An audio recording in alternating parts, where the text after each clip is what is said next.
নাগরাকাটা ঢোকার মুখে যেভাবে বিজেপির জনপ্রতিনিধিদের ওপর হামলার ঘটনা ঘটেছে তার জন্য মুখ্যমন্ত্রীকে কাঠগড়ায় তুলেছেন বিরোধী দলনেতা শুভেন্দু অধিকারী। সোশ্যাল মিডিয়া পোস্টে তিনি লিখছেন, উত্তরবঙ্গে বন্যা, ধস, মৃত্যু মিছিল আর কার্নিভালে নাচছিলেন মুখ্যমন্ত্রী। দুর্গতদের ত্রাণ দিতে গিয়েছিলেন বিজেপির বিধায়ক সাংসদরা। ত্রাণ দেওয়া বন্ধ করতে গুন্ডাদের উস্কানি দিয়েছেন মুখ্যমন্ত্রী, এই বলে আক্রমণ শানিয়েছেন তিনি। শুভেন্দু অধিকারী আরো লিখছেন, নাগরাকাটায় বিজেপি রাজ্য সভাপতিকে ত্রাণ দিতে সাহায্য করছিলেন সাংসদ খগেন মুর্মু, তার উপর নৃশংস হামলা চালানো হয়েছে। পুলিশের সামনেই বিধায়ক শঙ্কর ঘোষের গাড়ির ওপরে হামলা চলেছে। বিজেপিকে ভয় দেখাতে পারবেন না মমতা বন্দ্যোপাধ্যায় বলে আক্রমণ বিরোধী দলনেতার।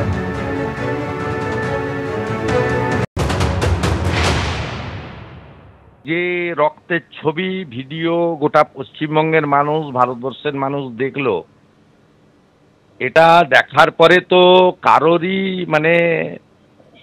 মানে বলার মতো ভাষা ডিকশনারিতে খুঁজে পাচ্ছি না কি ভাষা দিয়ে এটাকে নিন্দা করা যায়।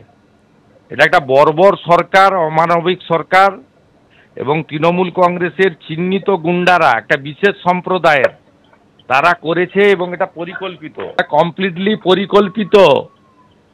যেহেতু গতকাল কার্নিভালে মমতা বন্দ্যোপাধ্যায়ের যে উৎসব নাচ, যে তাতে ওরা ভীষণভাবে সাধারণ মানুষের কাছে, বিশেষ করে উত্তরবঙ্গের মানুষের কাছে তৃণমূল কংগ্রেস এবং তার মুখ্যমন্ত্রী ঘৃণিত ব্যক্তিতে পরিণত হয়েছেন।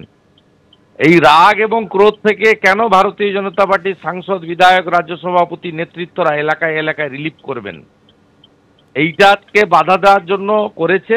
সম্পূর্ণভাবে দায়ী মুখ্যমন্ত্রী মমতা বন্দ্যোপাধ্যায় এবং তার পুলিশ প্রশাসন।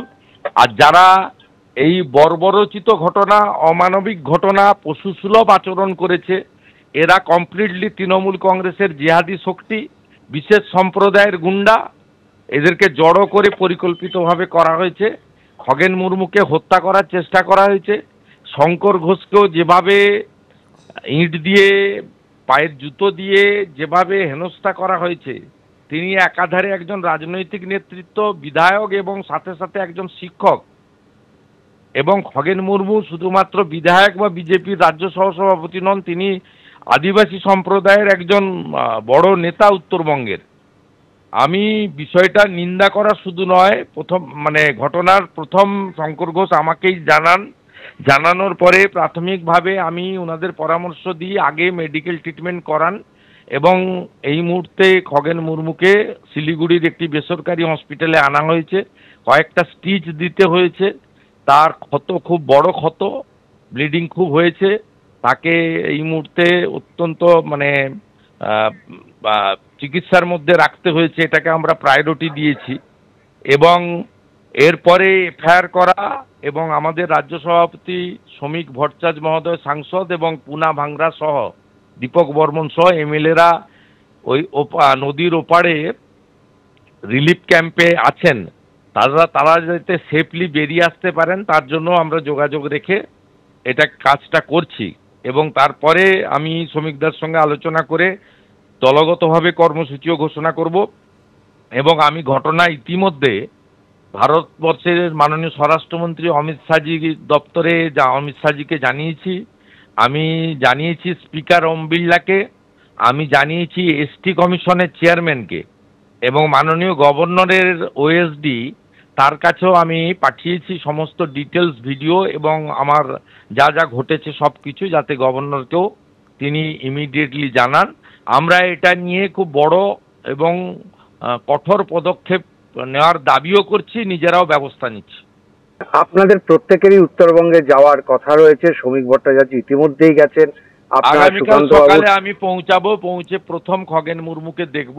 তারপরে আমার পাহাড় সহ ওই এলাকায় ৩-৪টি এলাকায় সারাদিন ধরে ভিজিট রয়েছে। আপনারা প্রোগ্রাম কোনো বাতিল করছেন? আমাদেরকে আটকাতে পারবে না। এবং আগামী পরশুদিন আমাদের কেন্দ্রীয় মন্ত্রী ডক্টর সুকান্ত মজুমদারও আরো একটি এলাকায় যাবেন। আমরা উত্তরবঙ্গের মানুষের সঙ্গে আছি। আমরা যেভাবে কলকাতার মানুষের সঙ্গেও ছিলাম, গতকালও আমরা কলকাতার মানুষের 12 জন সহনাগরিকের জন্য বড় মিছিল করেছি, ক্যান্ডেল মার্চ করেছি। আমাদের বিধায়কদের টিম কলকাতায় যারা মারা গেছিল তাদের বাড়িতে গেছে। মুখ্যমন্ত্রী কারো বাড়িতে যাননি, কোথাও সহানুভূতি দেখাননি। আমরা আমাদের কর্তব্য করেছি এটা আমাদের মানবিক এবং দায়বদ্ধতাও বটে, আমাদের কর্তব্যের মধ্যেও পড়ে। তো আমরা এই কাজটা, মানুষ আমাদের ভরসা করে, আমরাও মানুষের এই ভরসাকে মর্যাদা দেওয়ার চেষ্টা করি। আগামীকাল আমার আরও একটি পাহাড়ে মিরিক সহ অনেকগুলো এলাকায় যাওয়ার প্রোগ্রাম আছে। আমি প্রথমেই আমার সাংসদ মাননীয় খগেন মুর্মু আহত, তাকে দেখেই আমার কর্মসূচি শুরু করব। যেভাবে খগেন মুর্মুর ওপর হামলার ঘটনা ঘটেছে, রক্তাক্ত হয়েছেন তিনি, কান্নায় ভেঙে পড়লেন খগেন মুর্মুর স্ত্রী। গোটা ঘটনায় সিবিআই তদন্তের দাবি করেছেন খগেন মুর্মুর ছেলে।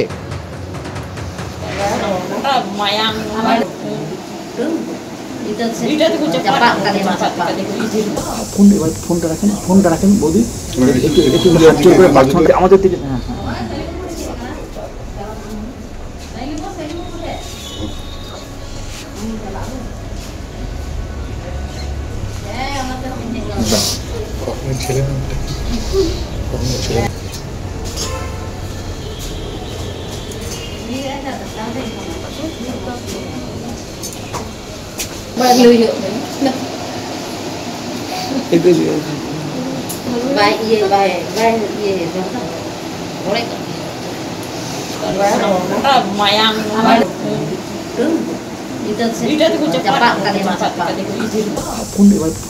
ফোনটা রাখেন বৌদি, আমাদের দিকে।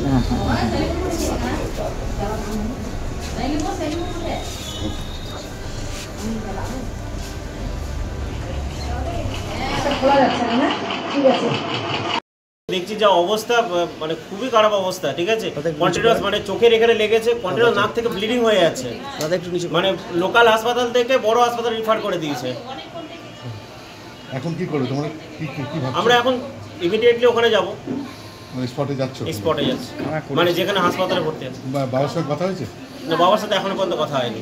নাক থেকে কন্টিনিউয়াস ব্লিডিং হচ্ছে। কত স্টিচ পড়েছে? কত স্টিচ কটা পড়েছে তা জানা নেই, কিন্তু হলো কি বলে হলো প্রচণ্ড ব্লিডিং হচ্ছে। এই যে হামলা, এটা তৃণমূলের চক্রান্ত,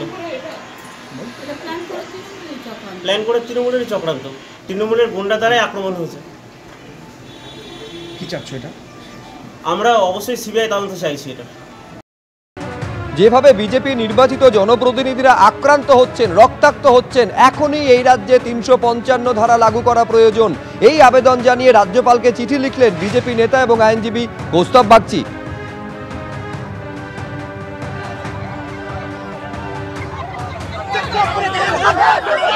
আমি স্পষ্টত বলছি, এই ঘটনা সম্পূর্ণভাবে বলে দিচ্ছে যে পশ্চিমবঙ্গের ভেঙে পড়া আইন শৃঙ্খলার যে চিত্র সেটা তুলে ধরছে।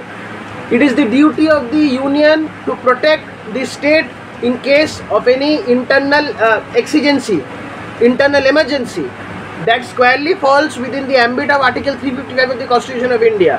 আমি রাজ্যপালকে বলেছি উনি দ্রুত ব্যবস্থা নিক, উনি রিপোর্ট পাঠান রাষ্ট্রপতির কাছে, কেন্দ্রীয় স্বরাষ্ট্র মন্ত্রকের কাছে, এবং এই গুরুত্বটা উনি ব্যাখ্যা করুন এবং যত শীঘ্রই সম্ভব ওনার তরফ থেকে যা যা করণীয় করুন। এই রাজ্যে আর্টিকেল 355 এর ইম্পোজিশন অত্যন্ত প্রয়োজন।